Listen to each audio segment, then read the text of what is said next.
Hey there, I'm FriendlyCosmonaut and we are going to be making Breakthrough. Now this tutorial is aimed at beginners, so if you're new to programming or to GameMaker, you should be totally fine. So this tutorial is going to teach you to make a game, but more than that, I want this to be an example of how to approach making a game from scratch. So what your workflow might actually look like and how you might solve problems as they arise. And we'll be doing this over a 2-part series. If you haven't already, let's load up GameMaker. You might already be familiar with the start page, but this is where we can go to launch our projects and also explore some resources such as the marketplace, tutorials, and demos. So we're going to go ahead and make a new project. And now we have 2 options. So we can make a game in drag and drop or GameMaker Language. And this will just change how we go about programming our game. So if we use GameMaker Language or GML, then we're going to be using actual code to make our games. And if we use drag and drop, then we'll be using a visual scripting language and constructing our programming logic out of action blocks. Alright, so we're going to go ahead and hit drag and drop. And I'm going to call this Breakthrough DnD tutorial. And we'll hit enter and load the project up. So here we are in a fresh new project. And I'm going to just spend a couple minutes taking you through this interface if you're not familiar with it. So right here in the center is the workspace. And this is where we're going to be doing all of our work. All the editors are going to be popping up here. And we can actually add more workspaces by clicking the little plus up here. And this can be really handy, for example, if you're working with 2 monitors, and you can drag this to the other monitor. Or if you just want to have 2 tabs open. And we can talk about here. We can also mess around with this layout a little bit. So for example, down here, there are some docked panels, and we can grab any of these and move them around the project, including this one here. And at any point, if you've messed around too much and you want to restore back to the default, then we can just come over to layouts and reset the layout. Now, most of the tabs down here, we're probably not going to be looking at just as we're starting out. Probably with the exception of this output panel, because we'll see this popping up when we run our game for testing. And this is just where we can see the game compiling, and if there's any compiling errors, they'll pop up here. But that's fine for now, so we can close this by clicking here, or we can just hit F12, and that will dock all of the tabs. Now, up here, I do just want to point a few things out. So in the File menu, it has pretty much what you'd expect, but there's also an option here to open up an entirely new IDE. So if you want to have 2 projects running at once. And in the preferences, right here, there's a lot of things that you can tweak, from the actual appearance of the IDE to some important settings. So in the general settings, we can set the skin, the language. We can change the color of things like this resource tree right here. So for example, we can change the color and fonts. And of course, at any time, you can restore back to default. So you might want to spend some time just messing around with there to customize your workplace. Alright, now up here are some quick buttons that will take you to particular menus. And you can just hover over them to see what they do. So we can go back to the start page here, open new projects and save them. And one of the most important ones is this play button right here, because this will actually run the game. And you can see you can also just hit F5 to do the same thing. So if we click that, it should build our game. But of course, we're just getting this black window because we haven't actually put anything into the game, so it's entirely blank. If we press this stop button up here, it's going to stop the game from running. This little debug one is going to run the game as well, but it's going to run it in debug mode. And the debugger is a tool that we can use to profile our game and to check for performance and also help us debug. And again, that's probably not something we're going to be doing in this tutorial, but you might want to look into it later. Now finally over here we have our resources tree. And I'm just going to slide this up here so that we can view it a little bit more easily. And this is the heart of our project. So anything that we use or create is going to be stored here in different sections. So the main ones that we're going to be using are the sprites, objects, rooms, and also sounds and fonts. So let's start with sprites. You can think of sprites as the containers for any image that we're going to be using in the game. So all of our objects like the bat, the ball, the backgrounds, they're going to be represented as a sprite in our project. So we can import sprites, or you can actually use the inbuilt Sprite Editor to create the sprites yourself. So let's make our first sprite. Let's make a brick. So I'm going to right click on sprites and create a new sprite. And now it's going to prompt us to name it. So I'm just going to call it brick for now. And I'm just going to dock those panels. I can move around the workspace by middle clicking and dragging my mouse. And I'll just make this a little bit larger. And right here, you can see the image as well as a few options over here. So one of the most important ones is this one right here, because this will actually resize the sprite. So let's click this. And for the brick, I want this to be kind of rectangular shaped. So I'm going to change this from 32 height down to 16. And I'll hit apply. So there we go, it's resized. And I'm just going to hit Control and scroll to zoom in. And that's my image right now. And to actually bring up the Sprite Editor to create the image, we can double click on here or hit Edit Image. Alright, and now I'm just going to draw a really basic brick. So I'm going to use this rectangle tool right here. And I'll use the black color, which is right here on the right mouse click, and I'm just going to draw a square. And I'm going to color the brick in white because we're actually going to be coloring the bricks using our programming logic a little bit later. But for now, it's just going to be a white brick. Alright, so let's exit out of that. So you can see there is our image. I'm going to just leave everything else at the default. And now if we bring up the resources tree again, I'm going to create an object for this sprite. Because at the moment, a sprite is just an image. It can't actually do anything on its own, but we can attach it to an object to get it to appear in the game. So objects are where we put all of the game logic. They will be in charge of doing absolutely everything to make the game work. And they're going to be doing this by performing the instructions that we tell them with our programming logic.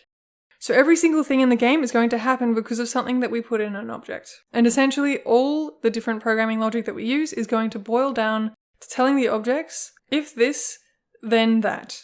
So if a certain event happens, do a certain action. And of course, we can create layers and layers of this kind of logic to create complex behavior. So let's go ahead and create an object. So we'll right click, hit create object, and again, it's prompting us to name it. So let's call this brick again. But when we hit enter, as you can see, an error has popped up telling us that this is an invalid name because we have already used the name brick. And names for our resources must be unique. So this is an important point to remember. You can't call your resources the same thing, and that's why the convention here is to actually use a prefix. So for the sprite, I'm going to edit its name by either pressing F2 or right-clicking and hitting rename. And I'm going to call this SPR brick. And then for the objects, I'm going to call this OBJ brick. So now, not only does this allow us to kind of call both of these brick, but we also know what the resource is by its prefix. So this is a sprite, and this is an object. Alright, now let's move on to rooms. So if I just click this right here, we can see that by default, GameMaker has already created a room. So room 0. And we'll use this for now, but I might just rename this to continue with our naming convention. So I'll call this RM Game. And let's double click on this to bring up the room editor. So a room is kind of like our game world, or more specifically a game level, because you can have multiple rooms in your game and switch between them. But only one room will be running at a time. And if an object, like our OBJ brick, which is in the resources panel, if it isn't in the game room that's running, then that object doesn't exist functionally in the game. So think of objects kind of like how they exist in your mind. Just like the idea of a dog. You know that the object dog has certain properties. It has fur, a tail, 4 legs, it performs certain behaviors, it wags its tail and fetches balls. But that doesn't mean a dog object has to exist in the world, just because it's in your head. So for example, you also have an idea of what a unicorn is, its properties and behaviors, but we know that unicorns don't exist because there aren't any instances of them in the world. So in the same way, to make an object exist in the game world, we need to create an instance of it. And that's what dragging an object into the room does. And we can even create multiple instances of the brick. And we can also give these individual instances different properties, just like how different instances of dogs can have different properties in our world. Different colors, sizes, and breeds, and so on. And we can do this here by, for example, double-clicking on one of these instances and tweaking their variables and creation codes. Now, before I explain anything else about the room, let's just run it. So let's hit F5 or come up and hit the play button. And as you can see, we still just get a black window just as before. So we did create our objects. They are there in the room, but we just can't see anything. And that's because we didn't actually tell them to draw anything. So let's quit that and come back to our workspace. I'm going to quit this room editor. And now in our brick object, we are going to assign a sprite. So right here, it says no sprite. We're going to click on this and we're going to select that sprite that we made. So now if we come back to the room, you can see that our bricks are here. But as you can see, they're actually quite small in the room, so I'm going to change the dimensions of this room. So let's explore this side of the room editor a little bit. Up the top here are the different layers in the room, and at the moment we just have two. So a background layer right here, and an instances layer. And we can toggle their visibility like this. The instances are where we place the instances, and you'll notice, for example, that if I select the background and try and drag in a brick, it's not going to work because we can only drag instances into an instance layer. And there are a few other types of layers too for specific types of resources. So we can create another background in instances layer, but there's also tiles, paths, assets, and even folders that we can use to organize our layers. And you can do different things in all of these layers. So we can see in this one right here, all of the different instances that are in this layer. And in the background one, we can change things about the backgrounds. So for example, we can show a different color in this layer. We can even show a sprite and tile it or even stretch it. But I'm going to leave this at the default for now, so I'm just going to put that back to none. And I'll keep the background at black. But feel free to have a play with some of this if you want. Now down the very bottom here, this is the room settings. So this is where we can set the width and height of the room. And I'm going to change this to 640 by 480. So that seems like a pretty good size for our game. And I might just move these bricks a little bit. So I'll go back to the instances layer and I'll hit Control and select all of them. And I can move them around now. Alright, so now when we run the game, we should see that the window should have changed size. And we can see our bricks now. Okay. Now that we've had a little look around GameMaker, we should move on to actually making the game. So, where should we start? So a lot of the time developing a game is all about breaking down big tasks into incremental small ones. So let's practice how we're going to approach this. So we know our game is going to be about using a bat to hit a ball into these bricks. And if we miss the ball and it hits the bottom edge, we lose. And if we get rid of all the bricks, we win. So those are the main mechanics and objects that we need in our game.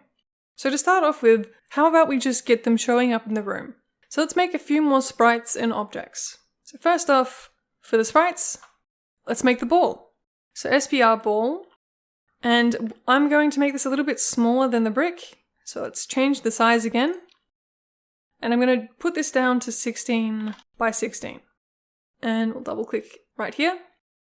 And I'm going to use the circle tool now, just to make the outline. And I might just color this yellow. Alright, so that's our ball. And now let's make the bat. So SPR bat. And this is going to be what the player is controlling to hit the ball with. So I'm going to make this a bit bigger than the brick, a bit wider. So I'm going to change 32 to 64. And I'll thin it out a bit and have it as 16 for the height. And let's come in here and exactly as before, although I'll use a white border this time. And I'll make it look a little bit rounder by getting rid of the corners. And we'll just color it a nice green. Alright, so now let's make those objects for the ball and the bat. So right click, create object, obj bat. And I'm going to assign this to the bat sprite. And the same with the ball. Alright, so now we can come back to our room. And we can go about placing these objects in here. So we can drag them in, just like this, and also our ball. And now let's add in a few more bricks, except first off, I'm just going to change the dimensions of this grid up here. So I'm going to click this little drop down, and because our bricks are 16 by 16, I might just change this right here. And just note that you can also untick snapping if you want to place those instances precisely. I might leave it on. And one thing I just want to point out is the anchor for the objects. So if we double click on one of these instances, take note of its X and Y position. Because if we move it up to the top right here, you can see that it says it is now at 0, 0. And that's because its anchor is at the top left of the sprite. It's not down here. And if we move it around the room, we can see that its position is changing.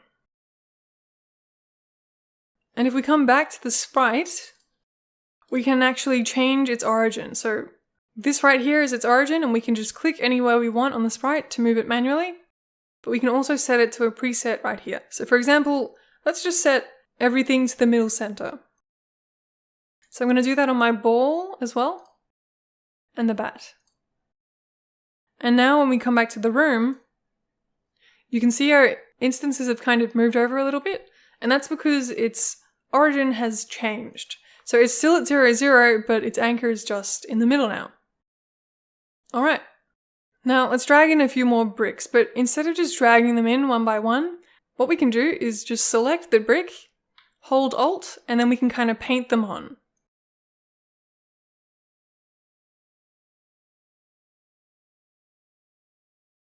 Alright, so now if we run the game, we can see that all of our objects are showing up.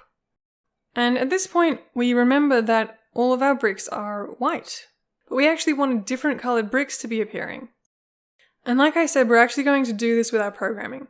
So I'm going to quit the room editor, and we're going to do our first bit of programming. So we're actually going to tint this sprite to be any number of a few random colors. So some pink, some green, whatever.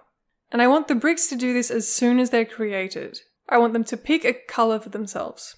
So remember how I said that basically all programming logic kind of comes down to if this then that? So what we want to say is if the object is created, or when it's created, then change its color. So we can do that by coming to the brick and adding an event. So if we click this right here, and you can see all the different types of events right here.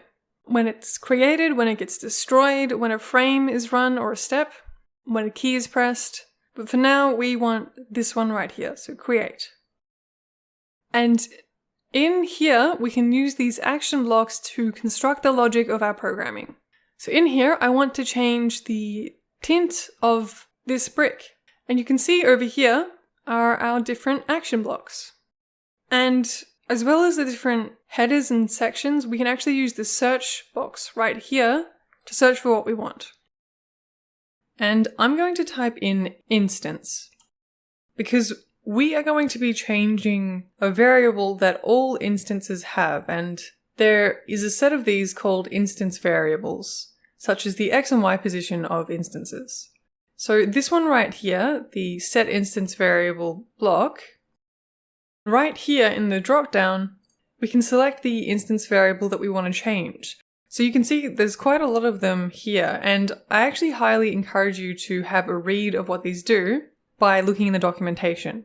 A really handy thing to do is any of these action blocks, if you want to find out more about them, you can right click on this, go to show help, and the documentation page should open for that action block. So here you go, you can read all about these ones. But the one that we're going to use this time is called instance blend. So the color to be blended with the instance sprite. And at the moment you can see it's just white. We're going to change that. So let's set that as the variable that we want to change. So image blend color. And now here we are going to put a new value for it. But I don't want to just set it to one color. I want to set it to randomly select from a range of colors. So we're going to use a different action block. And if I just type in random, you can see that here are a few random functions. And this one right here called choose is the one that we're going to want. So it randomly chooses one of the selected arguments that you give it. And if we click on this little plus right here, we can add new arguments. So now we can put in all of our different colors. And now I'm going to use the color constants. So you can use these by typing C underscore and then any of these colors. So I might go red, blue, yellow, green, fuchsia, and orange. Alright, so those are all of the colors that we can choose from. Now, this function also has a target right here, and this is if you actually want to save the value that it chooses, which we do, of course, because then we need to reference it here. So we're going to save what this function returns, so it's going to return one of these 6 options, into a variable called color. So that now I can put this right here, and it will set the image blend color to whatever it chooses here. Now, the very last thing, there is a temporary tick right here. This is if we don't need to save that variable. Basically, as soon as this frame gets performed, as soon as the create event is over, it can be discarded from memory if it's a temporary variable. Which is what we can do because we don't need to remember the color past that point. We only needed it for this one frame so that we could reference it here. So now, if we test that, we should get all of our brick colors. So there we go. Every single brick has performed this logic right here and chosen a color for itself. Alright, so obviously, although the game is set up, we still can't move the player. So let's get the player moving. So let's quit that and come over to the bat. Alright, so now I want to get it to move in response to our input. So remember that the bat can move to the left and to the right, and I'll get it to do that when we press the arrow keys. So I'm going to go add event, and then key down, and you can see there's a few different key events. So for example, key pressed, that is only going to happen on the one frame we go from not pressing the key to having pressed it. And that's not what we want. We want to move every single time so long as the key is down. So we'll go for key down, and we'll do left first. So in the event that we have pressed the left key down, then I want to move the bat. So we can do this by changing the X position of the bat. So if we move it to the left, remember that the X origin for GameMaker, the 0 for an X, it starts over on the very left of the screen. So if you were, say, in the center of the room at something like 200 and you wanted to move it to the left, towards 0, then we'll be decreasing X. So if we just type in movement, you can see all of the different kind of movement action blocks, and you can have a read of all of these, but there's a few different ways to get an object to move.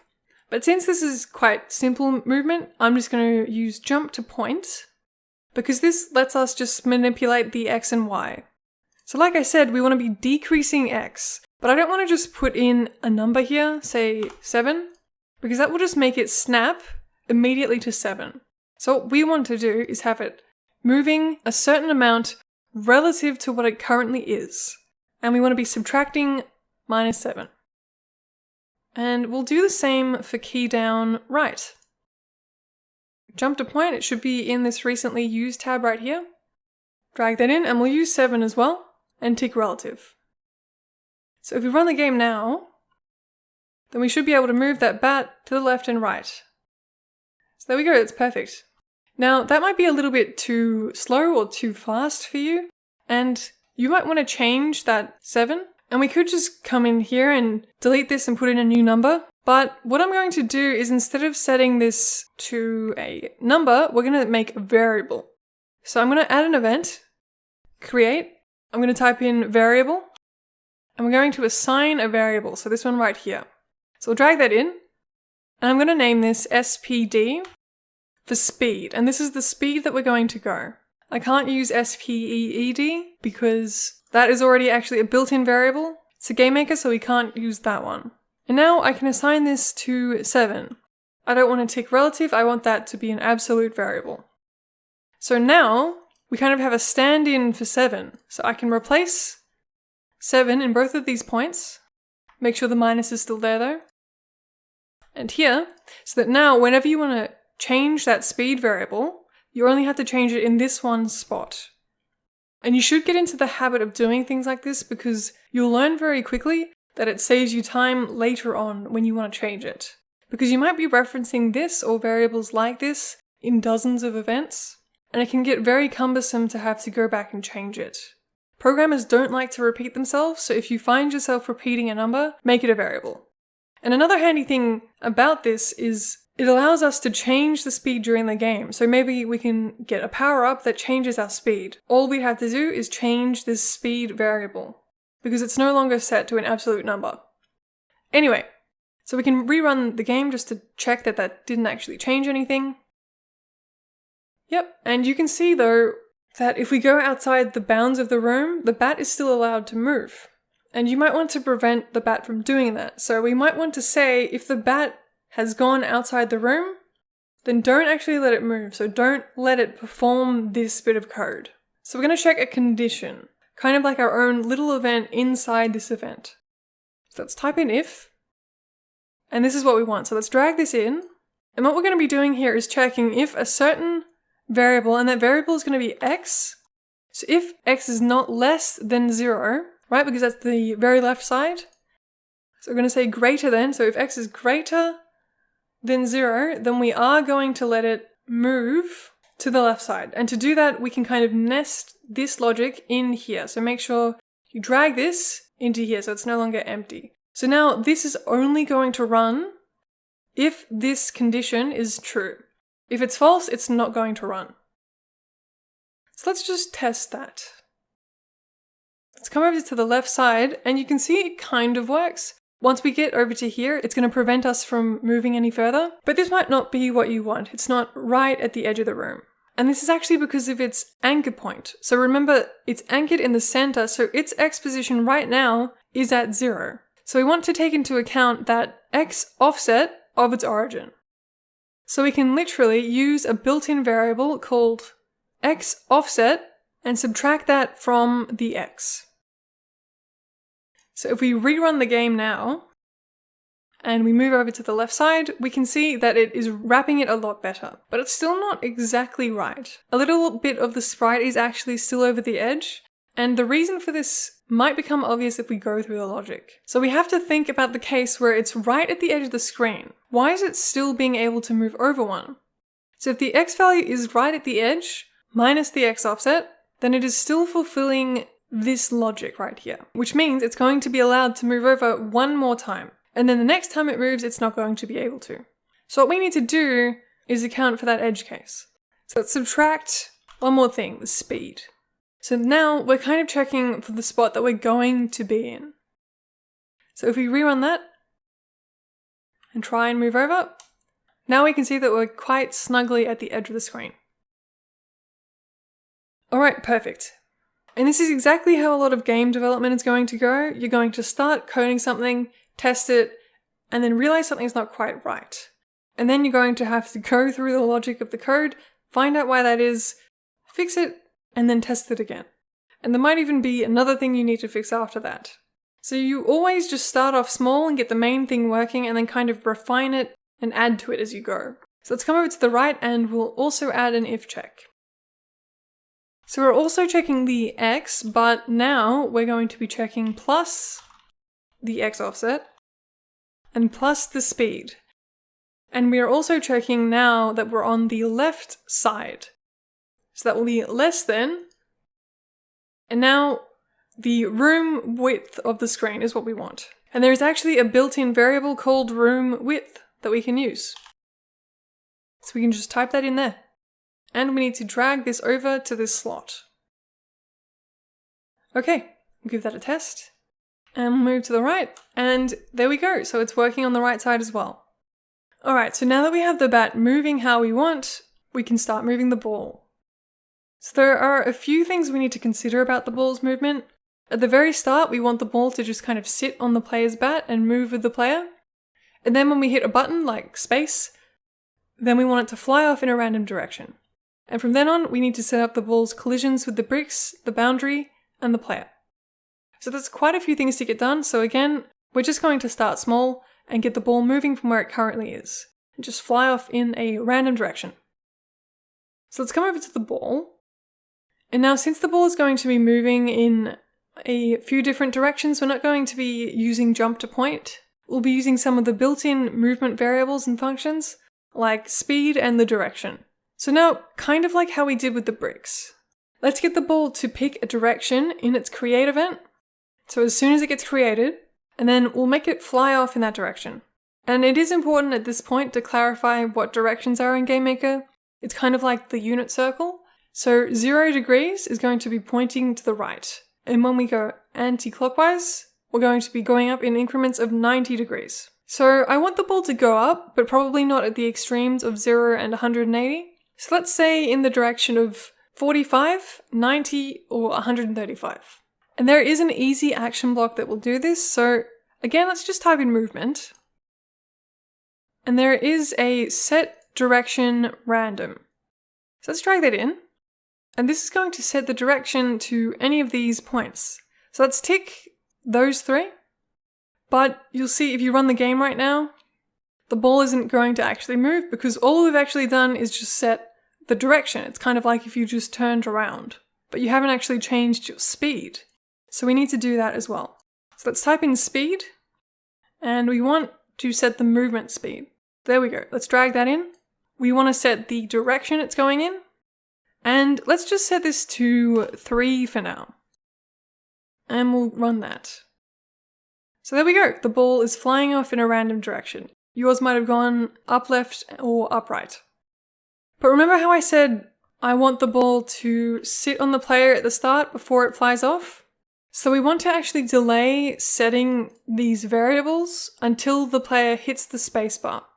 So what we can actually do is move all of this. So we can highlight both of these and cut them. And I want to put them in a different event. And that event is going to be a key press. It's going to be when we press the space key. And we'll paste it in here. Alright, so now if we run that, the ball shouldn't move until we hit space. There we go. But you'll notice if we press space multiple times, it's going to keep running this event. And that's because we can just keep pressing this button and it's going to keep running this logic right here. But we only want the player to kickstart the ball once. So we need to be checking something in here to see if we've already done this. So we need another variable check. But this time we are going to have to set up our own variable. So let's come back to the create. And again, let's type in variable. And we're going to assign a variable. And I'm going to call this go. And we'll start off with having this as false. So we'll type in false. So we haven't gone yet. And then in space, we're going to check if that variable go is equal to false. Only then do we want it to do this code. So make sure you drag these over. And then once we've done it, for that first time, we want to set go to true. So we want to assign the variable go to true. So now that should only run one time.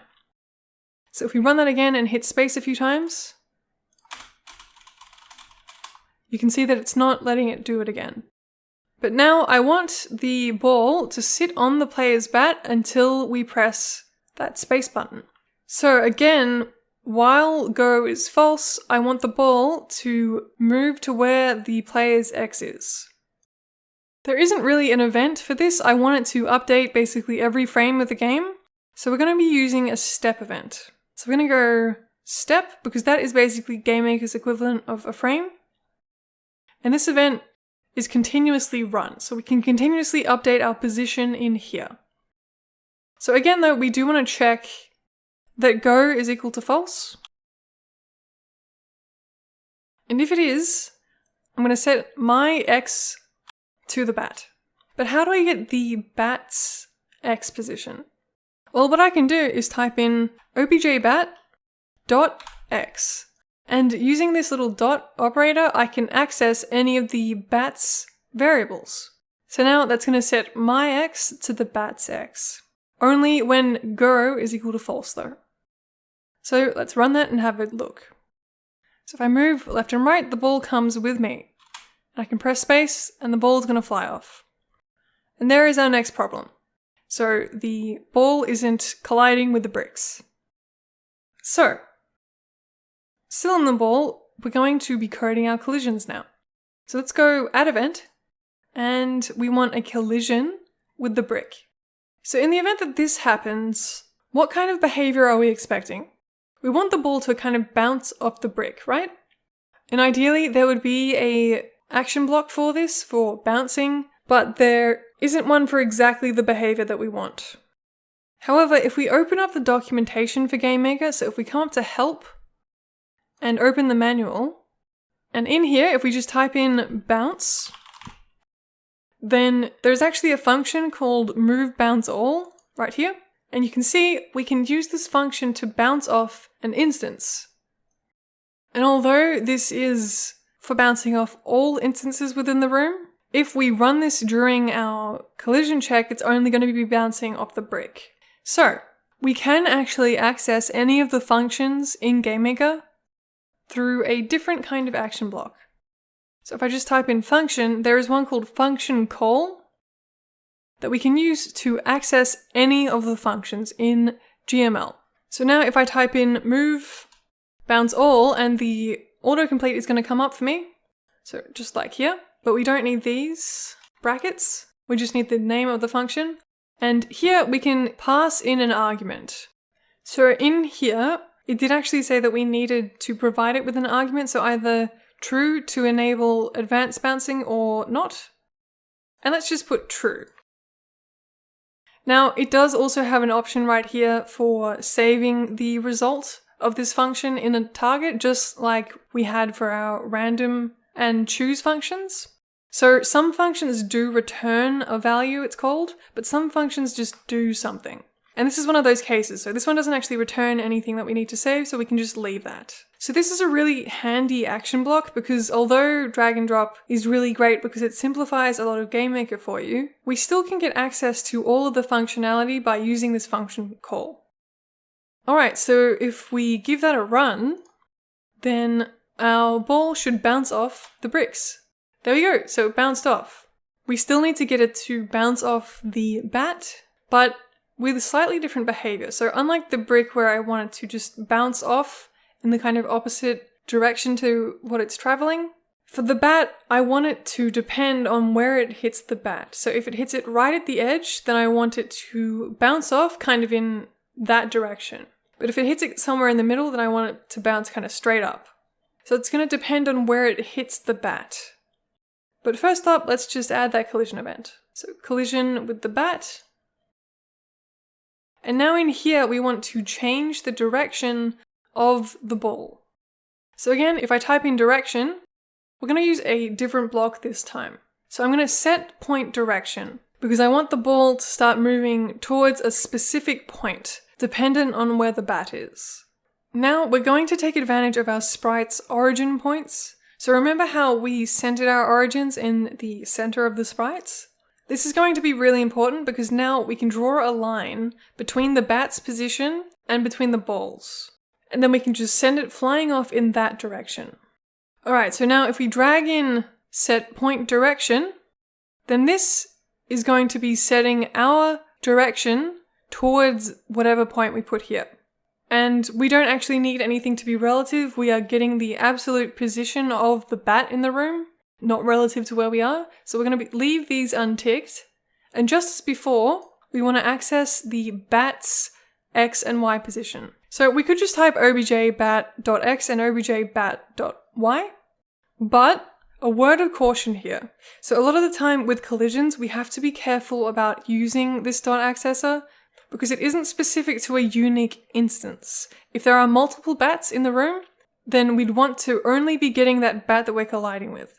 And there is a way to be specific. Instead of putting objbat, we can write other.x. Because other is a special keyword that we can use in a collision to reference the other object in the collision. So not us, but the bat that we have collided with. So let's just leave it as this because it is more specific, which is always good. But actually this isn't quite right because this would be getting the direction to the bat. So from the ball to the bat, but we actually want it to be whatever this is minus 180. So I'm just going to quickly, after this happens, set the direction variable to whatever it currently is, plus or minus 180. So if we run that,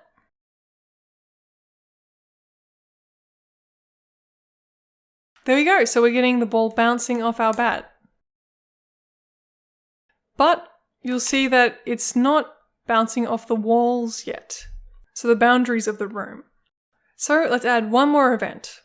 But instead of a collision this time, since there's no objects actually at the boundary of the room, what I'm going to do is use other and then go to intersect boundary. So when it hits a boundary, and this event is going to run if it hits any of the boundaries. But I actually want it to behave differently depending on what boundary it hits. So let's just do the left and right boundaries for now.